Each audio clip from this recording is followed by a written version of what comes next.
Can you believe we have actually done this podcast for a year? On the one hand, Kathy, it feels like it's something we've been doing for a while. And on the other hand, it's just like a blink of an eye. And here we are, 12 episodes in. 12 episodes for sure, and a whole bunch of ideas for what might happen next. And our fabulous producer, Sadie, came up with this idea of interviewing us and asking us a little bit about the podcast, what we're thinking of for the future, and, reflecting a little bit about where we've been. It was a total plot twist, and we got an opportunity to answer questions that Sadie put to us. It was quite something, and I think we're going to be better interviewers as a result. One can hope. And of course, we can't talk about our anniversary without acknowledging the amazing music that we have the privilege of using that's affiliated with our podcast, composed and performed and recorded by the fabulous Sarah McInnis. So wonderful, because what we get to do is get to talk with Sarah about the work that she did for us, which we get to hear every month, and also hear about what she's been up to and the things that she does with the Legacy Project. So exciting to hear about what is making her create music in the spaces of dying, death, and loss. So such a privilege to get to hear from her and to really have the opportunity to thank all of our listeners for leaning in for an entire year and to ask them to stick with us and see where we get to go in the months to come. Yes, because we do have some great things planned. We're going to probably talk a little bit about that with Sadie. But again, if you have any questions, comments, feedback, guest ideas for our podcast, please don't hesitate to reach out to us. And actually, we're going to sweeten the deal a bit, aren't we, Keri Lynn? Let's have a contest. If a listener out there comes up with somebody new that we should talk to and reaches out to us on our Disrupting Death email or on Facebook or on Instagram, wherever you can find us on your socials. On the form on the website, that would be a great place to contact us too. We will do a draw and we will give a book away.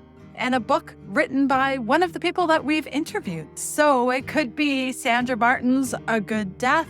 It could be the great book that Dr. Stephanie Green has written. It might be Chelsea Peddle. It could be The Many Faces of Maid that Cynthia Clark has been involved with editing. I think that's a fantastic idea. You know how much I love a good giveaway. So, listeners, let us know what you think of the podcast or suggest a new guest, and we'll put your name in a draw to win one of those 4 books. Let's get these conversations started.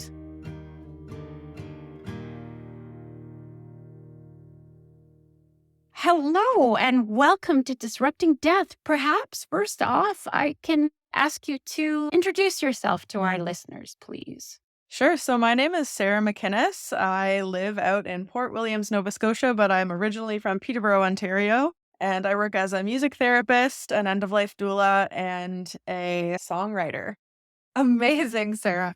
When Keri Lynn and I were thinking about our podcast, Disrupting Death, it was essential to us, like from the onset, how important music was going to be as part of it. So we're so grateful that you were willing to create and record the music that we use. Had you done something like this before? What was the process like for you? No, I had never created music for podcasts before.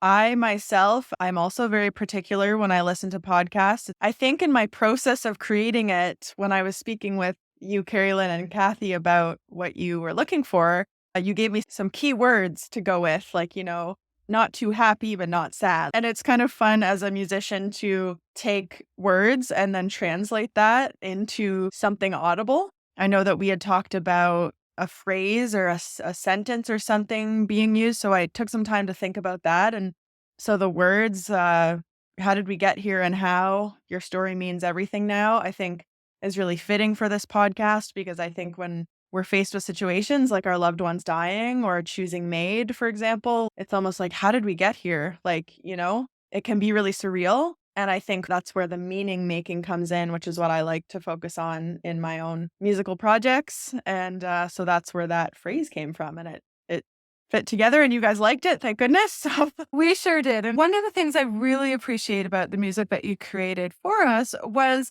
that you've got it. Like you kind of get the fluidity of the process of moving from living until you die and then grief at the end. And also how that can feel like that idea of not being overly sad, not being overly dramatic. It's a part of life. And so how did you get to that? How do you know that?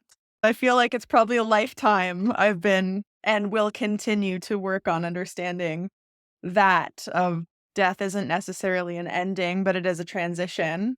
And I don't know, like when I choose words for songs and like for this podcast, when I thought about that line, I have like an inner understanding of like, it just sits right. Like it's literally, it's a feeling. It's just like, oh, that's it. There's always this intuitive understanding of like, okay, you can stop now. Stop now. Don't add anything else. Don't change it. It's good as it is. Before you let your sort of cognitive brain come in and maybe reason why all the reasons why it might not be good, you have this feeling of, yes, that's it. And then you just have to go with it. So I think I probably sent that to you like in that period of time where I was like, I think that's right. And if it's not, they'll let me know and I'll workshop it from there. I love that idea of intuitively knowing and understanding. I get this sense from you, and I'm thinking of you, the human, the artist, the music therapist, the death doula. How did you become what Keri Lynn sometimes referred to as a deathy? How are you somebody who recognizes the value of dying and death as part of life and living and translates that musically? Honestly, I think a lot of my exploration of death and being a deathy or a death worker, whatever you want to call it, has actually come from my own searching for like, what does it all mean? You know, that question. But also, it also comes from a lot of my own fears and wanting to understand processes of dying and grief and how people move through the hardest parts of life. I can go all the way back to childhood. I grew up in the Catholic Church. I went to a lot of open casket funerals. I had no one explaining to me anything about what dying meant or where do people go. I was being invited to accompany adults up to caskets and seeing them touch a dead person's body and just not getting it and then becoming incredibly fearful of, oh, that person is old. My grandma's old. Therefore, that's going to be her someday. Or like transferring that onto my parents too. So I think I developed a lot of anxiety around death. And then when my grandmother did die and I was moving through that process of grief for the first time with someone really close to me, I was also living away from home. So I didn't have a community of people who understood what I was going through. I didn't have that community to lean on because I think grieving in community is so important. And so when I was out here and grieving her death, and then shortly after that, the pandemic happened. And then there's all types of grief that came up through the pandemic, not just death related. And it was then in that space of isolation and still pretty actively grieving that I started pursuing work in that space. So when you talk about exploring work in that space, what are you doing in that space these days? I'm doing quite a bit, I think. During COVID, that's when I started the Legacy Song Project. So I started that in 2021, and the Legacy Song Project is where I interview people at end of life or people who have lost loved ones. And then I write and record a personal song for them based on the stories that I hear. And since starting that project, I've been able to write songs for people all over Canada because I'm able to do it online as well as in person. And so I've been working in that regard, as well as recently I started working as a music therapist part-time at a local hospice. So there's that piece of it now as well. I don't think I ever would have, 25-year-old me would have never have said like, this is what you're going to be doing in your early 30s. But here I am, trusting the process. And yeah, that's just kind of where things are at right now. Wow, there's so much there, Sarah, that I'd like to ask you to elaborate upon. And I want to follow you and hold your hand and see all the things that you do in your day. One thing that really resonated in what you just shared, and thank you for sharing about your childhood, because I do some work with grief and with littles. And one of the things that I have learned over the years is that no inclusion or exclusion without explanation. So you describing this whole idea of here are these rituals we do, but I'm not necessarily going to let you know why we do them or what those are going to look like, or if you have any big feelings, you have an out, etc. So much there to really, we learn so much about the things that we experience. So you've mentioned the Legacy Song Project, Atlantic chapter. And I kind of would like to do a little bit of a segue into involving your recent film festival, Reframe. And one of the takeaways I have is that because grief is unique to the individual, your project has involved people who are grieving the death of their child, but also people who are grieving because they are anticipating their own death. Perhaps you could talk to us and to our listeners a little bit about the song project and how that kind of morphed into what ultimately became an incredibly poignant and impactful documentary. Sure. Yeah. So when I started the Legacy Song Project, I was writing songs for free for people initially because I just wanted to see what that process was like. Could I do it? And that over time evolved into me taking commissions. And I realized I'm very much about wanting to make things accessible for people, especially around grief and dying. I know they always say that dying is an expensive thing. So for when I was trying to find participants who'd be interested in having a song written, I didn't want price to be a barrier. So part of the inspiration to create the Atlantic chapter, which I call it a sub-branch of the wider Legacy Song Project, is that it was a hyper-focused project just in the Atlantic region involving all 4 provinces. And the original idea was to have 4 people at end of life, 4 people who had lost loved ones with representation from all 4 Atlantic provinces. And really, when I was writing the grant proposal for this, I was thinking of this way that I could get funding so that people who are participating don't have to pay for it. And it would also be a way for more people to learn about what I'm doing so that word gets out about the project itself. There was so much that fell into place with this. I think it was 3 days before I submitted the grant proposal, I ran into my friends at the bar, and one of them is a filmmaker, and I told her about what I was doing. Her name's Ali Kelly, and her partner, Pat Lapointe-Van, were the 2 filmmakers involved in the project. And Ali said to me, well, you should just apply for a grant for film. Let's make a film with this too. And I was very hesitant originally because I wasn't sure that people in this time of life, whether it was actively grieving someone or someone who was themselves approaching the end of their life, I had no idea if they would be open to actually allowing our interviews to be filmed. So my initial reaction was I don't know if this is a good idea. And she said, it doesn't matter. If you get the funding, you can decide then if you want it to be filmed. So when we did get the funding, I was like, okay, Ali and Pat, this is a go. And, ironically, or perhaps synchronicitously, if that's a word, Ali was pregnant at the time.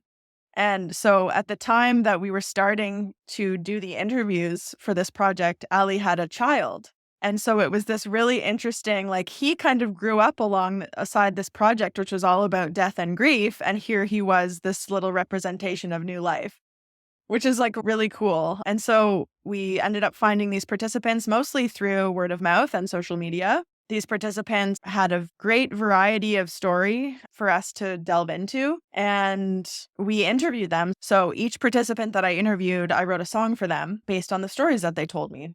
And then once that was all said and done, we recorded the album. We toured the project. So we actually took the stories and the film and a live performance back to the communities that the stories came from, which I thought was really important. So we started in Wolfville, and then we went to Halifax, and then over to Moncton, and then we went to Newfoundland, and then ended in Prince Edward Island. And following that, that's when we started entering into some film festivals. And being from Peterborough, is very cool that we got into the Reframe Film Festival, which just happened at the end of January. And so I got to also take that film home and then show my family and friends what I'd been up to, and then also introduce it to a entirely new crowd of people. And so the presentation, it's always been that we show the film, which is a 33-minute documentary. And then following that, I would live perform some of the songs and kind of elaborate on the stories that you would have heard in the documentary. It's a really neat way to bridge that gap of a challenging topic for audiences that are willing to show up to the show.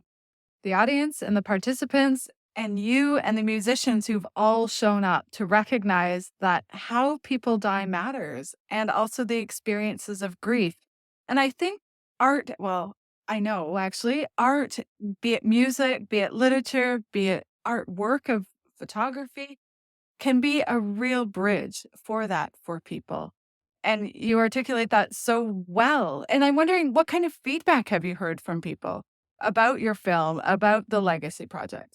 I've gotten such wonderful feedback from people. I think people are quite moved by the intimate nature of the documentary, like the fact that we were allowed to film such personal conversations and experiences. I've had people speak to me about the importance of the platform we've given for space and talking about death by suicide, because one of the participants died by suicide. And so we have a segment of the film that speaks to the way that we talk about suicide, because the mother of that person that died is a very strong advocate for the language that we use. So giving her a platform to be able to speak to audiences through film was really special. I think something I wasn't expecting was several people at different shows commenting on how nice it was to be in a space where grief was invited into the room and wasn't asked to stay outside. I had several people say to me that that community aspect of being in a space where people were there for something that was bigger than themselves and doing that with other people, it felt really important to them. And I love that image, inviting grief in instead of asking it to stay outside. I think that is so important when we think about normalizing and socializing dying, death, loss, and grief, that we need to make those spaces that have creativity in there, that recognize that we can have all the feels within the context of watching a documentary and giving witness to music that would have been created as part of your legacy project. I think that is a wonderful catalyst, and one that I would say that healthcare struggles with, trying to sort of, Sarah's looking at me like, no shit, Sherlock. Yeah, yes, we know this. I'm stating the obvious. Let's be honest here. Healthcare struggles with that. Politicians also sometimes struggle with that. So we're dealing with social policy. We're dealing with care for people. And so we need that art, that humanness of connection. And so I got to ask Sarah, does your work also include people who are using MAID at the end of their lives? It could. It could involve people. I've not written a song yet for a person that they themselves are receiving MAID. I have written songs for people whose loved ones have received MAID. So I have had conversations with folks about like their feelings about that, and the knowing the time and like the anxiety that can create, but also the space that can give for people to be super intentional about saying goodbye to their loved ones and gathering. So I haven't yet written a song for someone who has received MAID, but certainly seen and observed some things in the work that I'm doing. Well, I wanted to give a bit of a shout out to another filmmaker, Steen Starr, with whom I know you shared the stage at the Reframe Festival. And I kind of want to circle back to Kathy's question about MAID and the role that MAID might play in all of the incredible work that you do. And I know that Steen has been involved in making films that really combat stigma. Older Than What was the title of one of their films. Do you have any thoughts on things that you've understood or observed or felt regarding the issue of stigma around medical assistance in dying? Yes, yeah. So in the facility that I work in now, MAID happens probably on a weekly basis. So I've never been present while someone has been receiving MAID, but I've been certainly in the building. I can appreciate the agency it gives people. I've seen that part of it, where people are like, I'm making this decision. This is what I want. I'm done here. I've seen the anxiety that it gives people who are going to receive it, where they just kind of want it to be now. It's like I've seen people push their assessments up because they want it faster, because the waiting is, they always say the waiting is sometimes worse, just in many things. And I'm sure for something like MAID, there could be some anxiety there. And I've also seen where family members have gotten involved with conflicting opinions, often influenced by religion.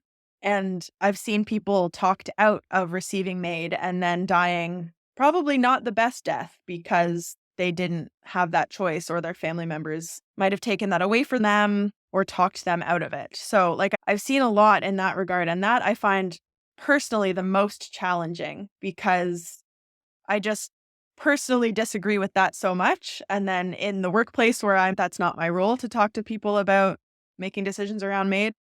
So often I've become like a listener. I've listened to a lot of family members speak to me about how difficult it is to know that their loved one wants to choose MAID, and therefore, because of their religious beliefs, they might be going to hell.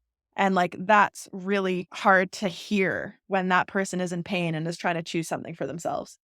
And the third thing I wanted to speak about was the most recent policy around MAID for people with mental health challenges was just tabled again, right? Like for 3 years or so, postponed for 3 years. And I have a close friend who would really like that as an option, who struggles with mental health. And that personally has been challenging to what I would want for her. And then also understanding that she is her own person who wants to make her own choice. And so seeing that play out in real time of like, oh, here's a policy that might actually affect someone I know and love. And then having that tabled, and then kind of feeling that for her of like, oh, that's another 3 years of her maybe needing to wait if she doesn't want to be here anymore. And how that also sucks. Like it kind of sucks on both ends. So yeah, there's so much to unpack. And because it's still such a new service, I also know when my friend who received MAID, she was like, did you know that it costs a lot of money to get your body taken from your house to the hospital? And I'm like, they don't account for that in the service? She's like, no. And I'm like, well, that's a big oversight. You know, I have a friend who's from Europe, and medical assistants dying over there will account for those things, because ultimately they're like, well, it's cheaper for you to do this than to be in the hospital for like 2 years in palliative care. So like, why don't we just also support the getting the body to the funeral home afterwards, or getting the body to the morgue or wherever it needs to go? So MAID in Canada, it's still a work in progress, I think. Absolutely. And Sarah, you have just articulated so well why your music and you have been such a good fit for our podcast, because those points that you made, and I suspect there were a few more things within that, are things that we're wrestling with too. And hoping that people who listen to our podcast are also working through or thinking about or asking those questions. And as you were speaking, I was like, okay, we're talking with you as our 1 year anniversary. And I don't think we've managed to touch on most of those things that you brought up yet. But I think you're right. MAID is a work in progress. I think it is something that as Canadians, we need to be more aware of and need to work towards improving on a social policy level or legislative level, but also really what's happening in the moment. And I think music can really be a part of that. And so I'm going to put you on the spot in closing, Sarah, if I haven't done that enough already. Can you prescribe a song for our listeners? Just, I know, big, okay? And just kind of an off the cuff. If you were to give people a song to listen to that might help them spend some time thinking about what matters to them at the end of life, is there one that comes to mind? Yes, there is one that comes to mind. So it's by one of my favorite Canadian singer-songwriters, Sarah McInnis. I love her music. I love her vibe so much. I believe it's called Cosmic Ballet. There's one line in there that's like, I think it's like, sick woman in a sick bed waiting, light fast fading in her eyes. And then there's somewhere else, another light is falling, turning into newborn cries. Like something like that. And I'm just like, the expansiveness of that song, like you listen to it, there's like a full orchestral arrangement. It's beautiful. And I feel like it really captures a lot of like the bigness of living and dying. Wow, Sarah McInnis. I mean, I loved you before, but I have large love now. I've seen her live a couple of times, and I have a funeral playlist, and her song, The Rose, is on my playlist because, yes, as a lyricist, Sarah has an incredible ability to cover so much ground. And then those orchestral, oh, just amazing. I want to say thank you, Sarah, for being of service to our podcast, for creating the amazing music that welcomes our listeners into our conversations and then sends them on their way. And for taking a chance on us before we launched, two strangers who reached out and said, "Hey, we need some music." And for answering our call. And Sarah, you are phenomenal to work with. And thanks for today's conversation. Thank you both so much for having me here, and congratulations on your year of this podcast being in the world. It's a huge deal. Thank you very much. Thanks, Caroline and Kathy. Hi, this is Sadie Mallon, the editor of the podcast. I so enjoyed that interview with Sarah. She's phenomenal. Now we're going to have a different kind of interview. I'm going to be interviewing the co-hosts, Kathy and Keri. All right, Kathy and Keri. So before we dive in, can we give the listeners a chance to get to know the both of you a little bit more? So beyond co-hosting this fabulous podcast, what do each of you do for work and play? Sadie, thank you so much for agreeing to do this. And actually, let's be honest, this was kind of your idea to interview us around the 1-year mark of the podcast and to reflect on kind of where we've been and where we're hoping to go, because we're not done at 12 episodes. So outside of doing a podcast, I am an associate professor in the School of Social Work. And in full transparency, I got to meet the fabulous Sadie as our producer because she was an MSW student with me. We got to spend a year and a half together, and it turned out she not only is going to be a incredible social worker, which she's already working as, but she also has a multitude of skills, including artistic skills and an ability, who knew, to edit a podcast and not laugh too hard at Keri Lynn and myself when we're flubbing our way through this. So that's how I got to meet Sadie. That's also my salary job. And of course, being an academic, I get to do research as part of my work. And I am also the director of the Center for Education and Research on Aging and Health at Lakehead University in Thunder Bay, which is on the traditional lands of the Fort William First Nation, signatory to the Robinson Treaty of 1850. And I love living in Thunder Bay and having access to the outdoors and things that I do outside of work. Some days it feels like all I do is work, but I really generally like most parts of my job an awful lot. But I like to play outside. I have a large dog that I get to spend lots of time with. Her name is Lucy Maud. Yes, as in the author, Lucy Maud Montgomery. And yeah, that's kind of me. Keri. Well, outside of the podcast, I am research project lead on the research that Kathy organizes. So I get to do that. And I used to be a student researcher, but of course, I completed my doctorate with the help of Dr. Cordes Miller. And here I am now, the project lead. So that's at LU. That's my only attachment to Thunder Bay at the moment. In my other job, I have the privilege of teaching French immersion at an elementary school here in South Bruce Peninsula in Ontario, which I absolutely love. I've only been at it a week, but it's lots of fun and I get to speak French. I live on the Bruce Peninsula with my beautiful partner, and we love to ski, although we were robbed of a ski season this year. Yep, definitely not much of a ski season this year, that's for sure. So could you both please give us an elevator pitch about how you found yourself immersed in the field of death and dying, and perhaps more specifically, how did that journey lead to the unique role of, co-hosting a podcast about MAID? So it's interesting to kind of think about how we got here. And I would say it's because for me, it's been really important that we have conversations about end of life. And to the point where I wrote a book in 2018 called Talking About Death Won't Kill You.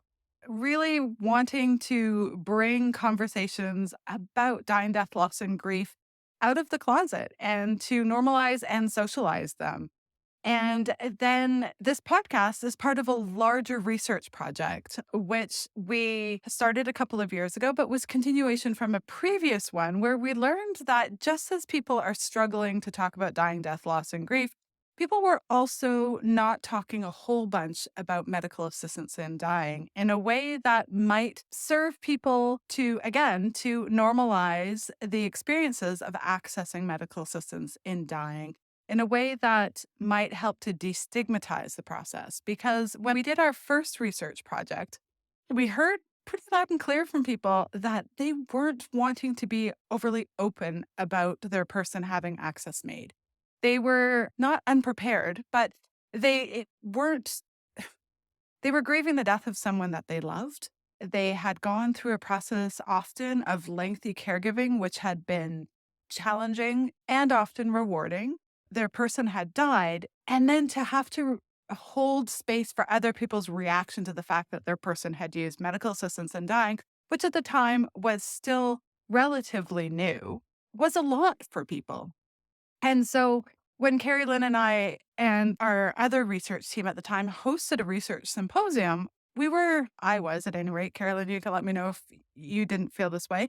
I was surprised that sort of the misinformation out there around medical assistance in dying and that sort of the lack of general understanding in populations. And so I've always been somebody who thinks that we need to build capacity and community, and we do that through education, and we do that through having conversations. And I feel that as somebody who is in a privileged position in academia, which very much is, that it's my job and my role to be out there and having conversations with communities. And a podcast is a really cool way to do that. I love that. Podcasts are so accessible. I actually think one of our very first conversations when I was asking you to take me on as a student, I was asking you, what are your favorite podcasts about death and dying? And lo and behold, here we are. That's so true. I remember. Yeah. Yeah. Okay, Keri, what brought you to death and dying? Yeah, thank you. It's a lovely question because it explains how I actually found Kathy Cordes Miller. I was a PhD student at Lakehead. As an educator, I was returning to do a doctorate so I could use theater to affect change within schools. A lot of my colleagues were talking about how they felt ill-prepared to teach certain subjects like drama in elementary schools. And I thought, I know, I'll go in and I'll work as a teacher educator, educating other teachers. And I started volunteering at Thunder Bay Regional Health Sciences Center with my lovely puppet Phoebe. And I was bouncing around the halls of the hospital and I got asked to visit a palliative care patient. And I went over the threshold of that room and I thought, this is where I want to be. This is the work that I want to be involved in. I want to learn more about this. So I Googled TED Talks, and I wasn't a big watcher of TED Talks, but I Googled, TED Talks death, TED Talks dying, and up pops Dr. Kathy Cordes Miller, and she does her 15, 16-minute talk about dying, death, and loss. And it says Canada, which is a city, a part of Ottawa, our nation's capital. And I thought, oh my God, this is my person. And she's obviously a professor at Carleton or Ottawa U. Lo and behold, I Google her and she's across the campus.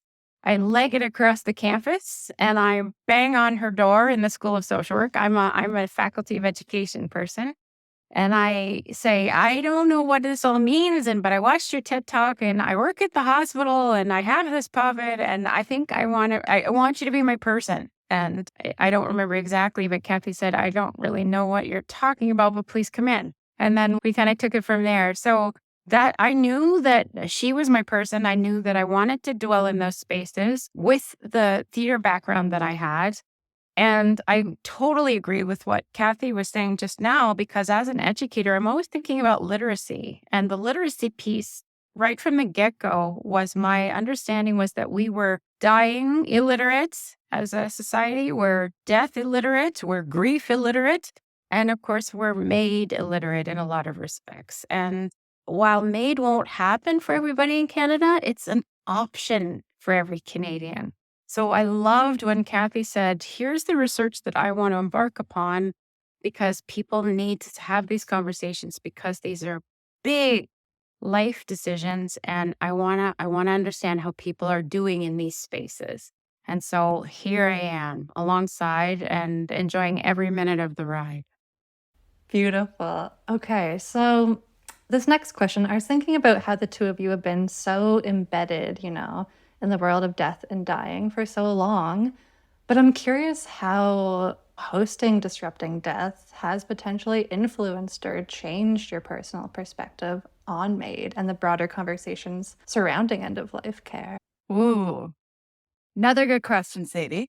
I think, or at least I went into the creation of the podcast because I wanted to spend some time thinking about medical assistance in dying. And as somebody who worked in hospice palliative care for many years before becoming a researcher within the MAID space, I struggled with parts of medical assistance in dying. Not that whether or not I think people should have choice and autonomy at the end of life, that was always really clear for me. I think just as at the beginning of life, women should have autonomy over their bodies and the ability to choose, I think we should also have that at the end of life. So that wasn't a big stretch for me. But I wanted to hear more about like what did that look like in different populations, people who I didn't think would be able to easily access MAID in a straightforward way. And like I said, I'm from Thunder Bay, so I know that here in Northwestern Ontario, we sometimes struggle with having access to palliative care. As Andre Picard has said, and I have said numerous times, that access to palliative care in Canada continues to be a postal code lottery. I struggled with the idea that we didn't legislate palliative care, but we've legislated MAID, that we have had different discourses occurring around medical assistance in dying than we did in terms of supporting palliative care as an option. And both Carrie Lynn and I talked probably ad nauseum, if we're going to be honest, about this idea of true choice at the end of life. And that's very much what I support is I want people to be able to have access to a palliative approach to care and to be able to access MAID. I want Canadians to have it all because I think we deserve that. So I wouldn't say it changed my thoughts around broader conversations around end of life. I think it has really reinforced for me that we need to have these conversations. And I would say, as much as I enjoy podcasting and, the fact that we managed to push one out once a month, I think we also still need, and this was also reinforced to me as well, to have these conversations in community.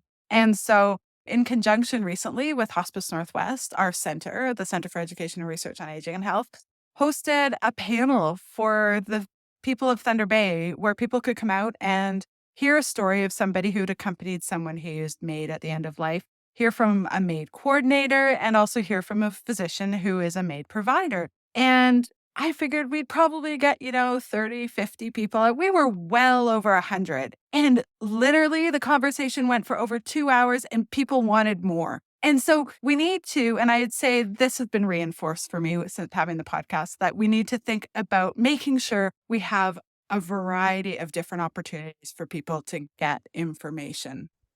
And Keri, how about you? So mine is going to be much more introspective because I think, as with a lot of things that I think I know about, I think my views about MAID were perhaps much more clear cut at the beginning of our time together.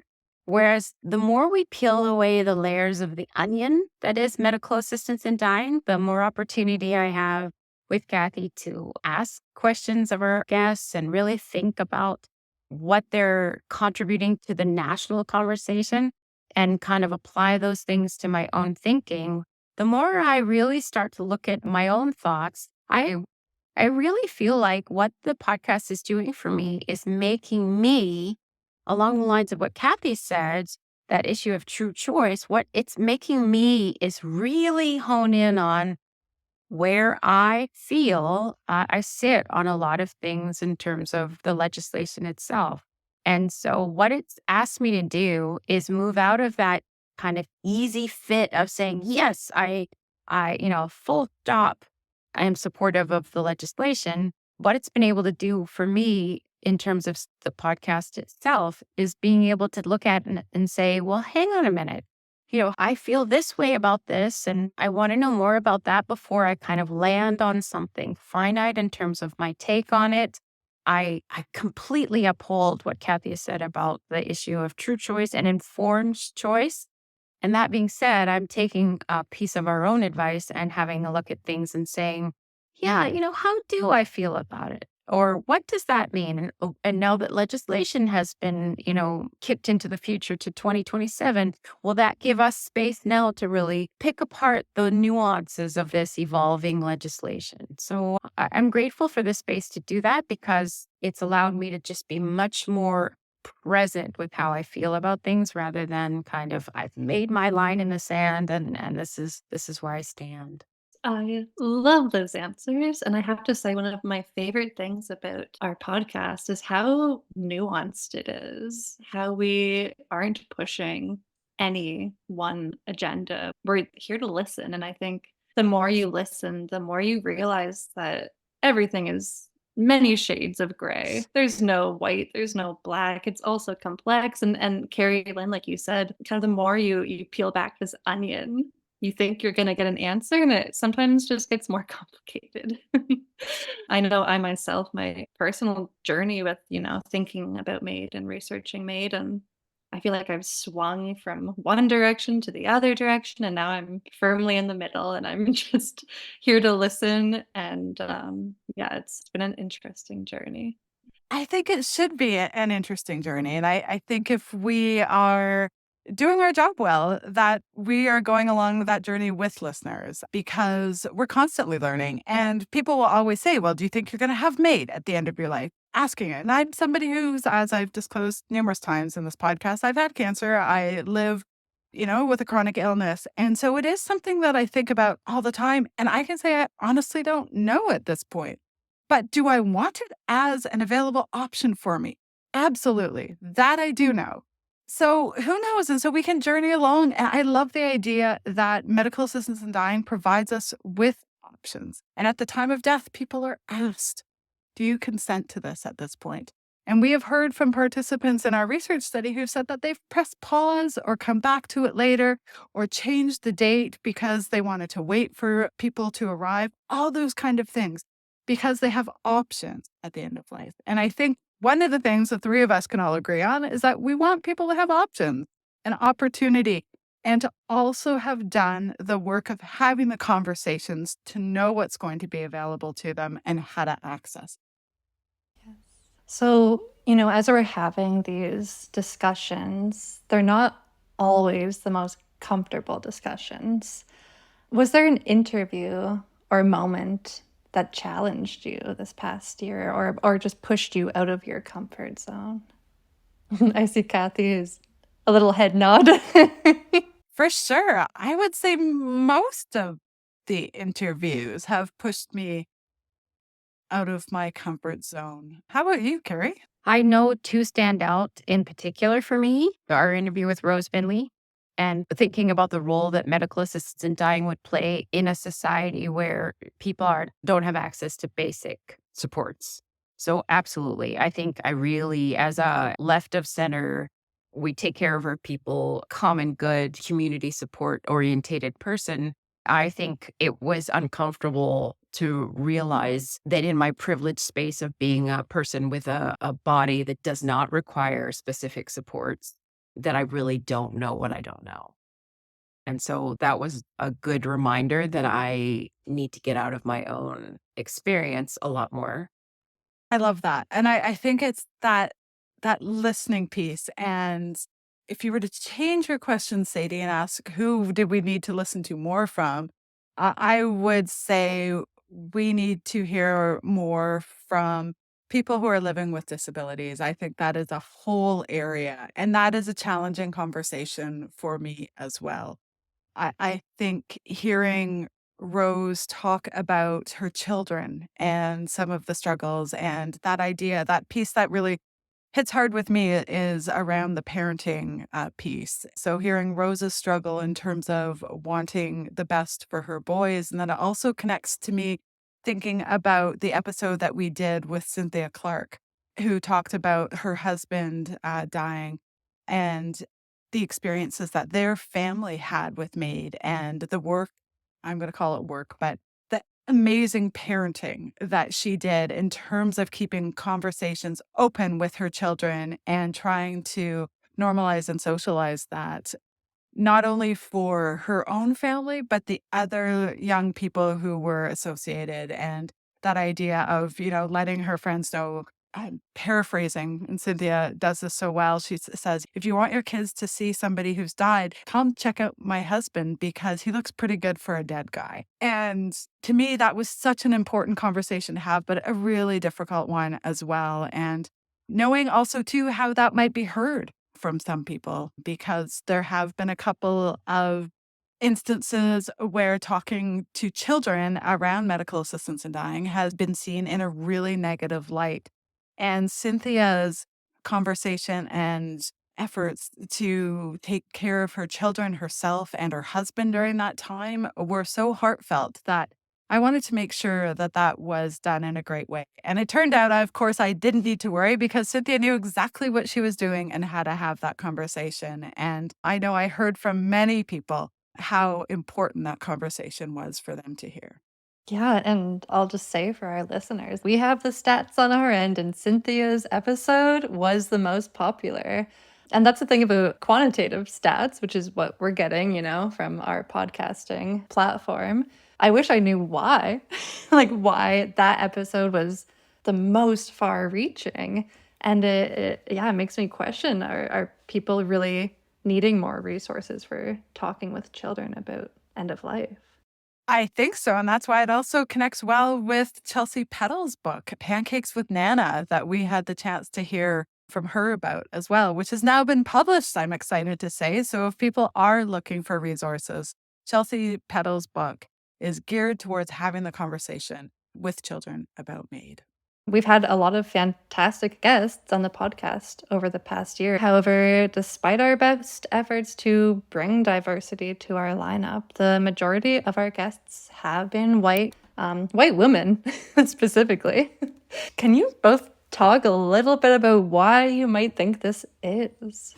I think that that's a fascinating question. I think it, in part, getting going. Like, we just basically started a podcast as two researchers who knew a few people, but didn't have any street cred in terms of doing a podcast. And I think we're beginning to move in that direction.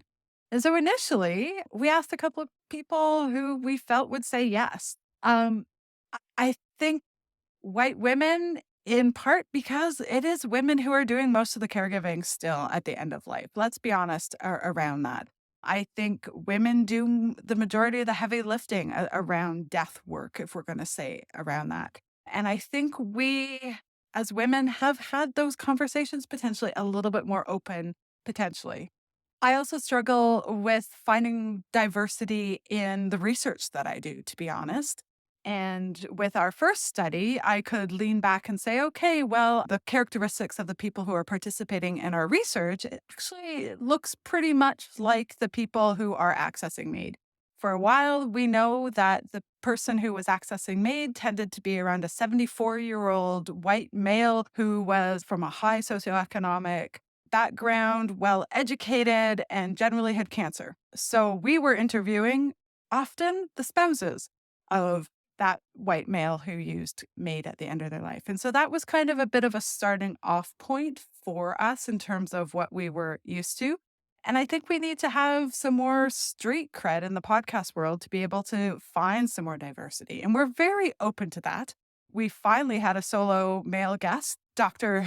Jeff Myers, who I have to say was one of my favorite interviews, personally, because I enjoy talking to Jeff whenever given the opportunity. But also, it felt hopeful to me in terms of what's being done to improve the knowledge and education of future healthcare providers in regards to serious illness conversations, not specifically around medical assistance in dying, but the importance of those conversations. I want to echo what Kathy has said. Certainly, I think the people with whom we've had a chance to talk really are quite reflective of the population. You only have to go to the Hospice Palliative Care Conference of Ontario, and it's a sea of women. However, I think also, too, I just want to, again, I'm always looking through an education lens, and I think it's the same when we talk about the social determinants of health. We're talking about people, certainly when we talk about social determinants of education, kids who are in socioeconomically challenged parts of Ontario certainly in a lot of ways are really eking out an education experience. I think it's very true for people who are socioeconomically challenged in terms of their health care as well. So I think while I don't think MAID is, the maraschino cherry on the top of the cake, what I'm trying to get at is I think a lot of the times, even MAID coming into the conversation in a lot of spaces, there's a certain amount of privilege that brings into the space. And I think nascent legislation like MAID, perhaps we'll start to see it evolve so that it does start to. I'm seeing more and more healthcare assessors and providers who are BIPOC, who are Black, Indigenous, people of color, etc. I think that is changing. Perhaps evolution will show diversity in a lot of other ways. But right now, I completely agree with Kathy that our podcast and its guests are reflective of who gets to be involved in MAID. And I think it's changing. The people who are accessing MAID is changing. And I hope that we will also see more diversity reflected in our guests moving forward. And so we're working on that, listeners. Please know we are. And if you want to give us suggestions of who we could be talking to, again, don't hesitate. We're very open to that.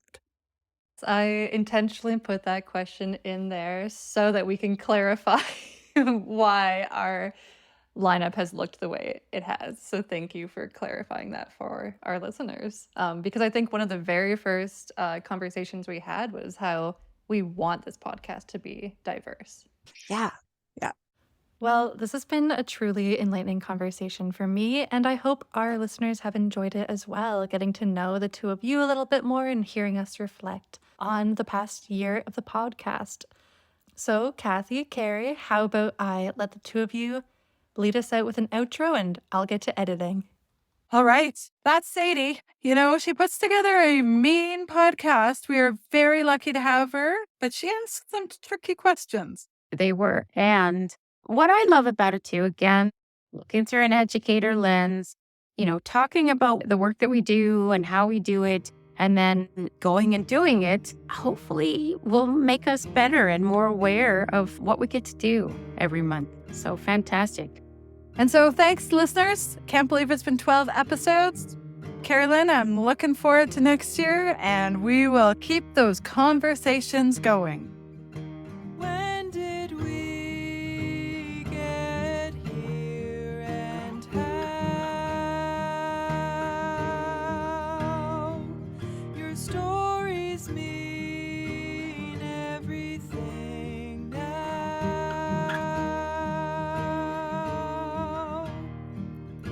When did we get here and how? Your stories mean